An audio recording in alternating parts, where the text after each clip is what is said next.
The International Criminal Court has once again sent shockwaves through global politics.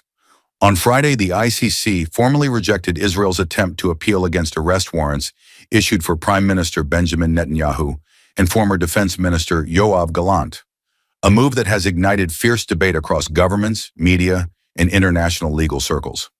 The court's rejection means that the warrants remain in force, and technically, Netanyahu and Gallant could be detained if they travel to any of the 124 countries that recognize the ACC's jurisdiction.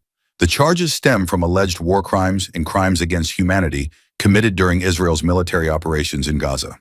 According to the ICC's findings, there are reasonable grounds to believe that both leaders bear direct responsibility for actions that include the use of starvation as a weapon of war, blocking humanitarian aid, and targeting civilians and critical infrastructure.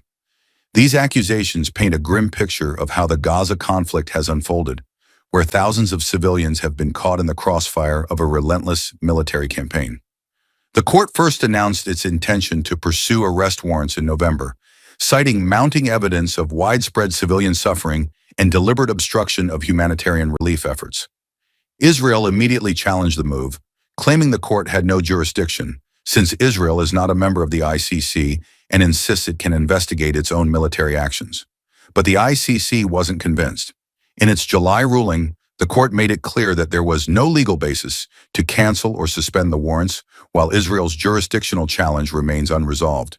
That means, as of now, the warrants stand, and Netanyahu is officially a wanted man under international law.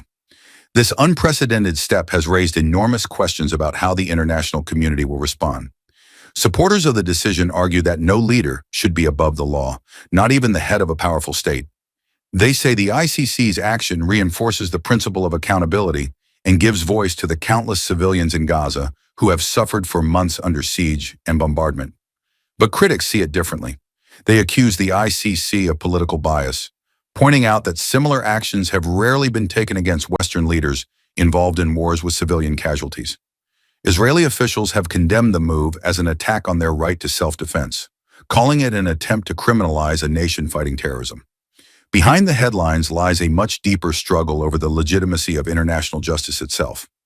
Can global institutions like the ICC truly hold powerful states accountable, or will politics always stand in the way? The United States and several European allies have publicly rejected the warrants, saying they undermine peace efforts and destabilize a volatile region. Yet others argue that justice delayed is justice denied, and that the law must apply equally to all, regardless of power or politics. For Netanyahu and Gallant, this ruling adds to mounting international pressure and deepens Israel's diplomatic isolation. While it's unlikely that either will be arrested soon, the very existence of the warrants restricts their travel, complicates Israel's relations with allies, and cements their place in a historic legal confrontation that could define the future of international law. The ICC's decision marks a turning point, not just for Israel and Gaza, but for the entire system of global accountability. Whether you see it as justice served or politics at play, one thing is certain: the world is watching closely as history unfolds in The Hague.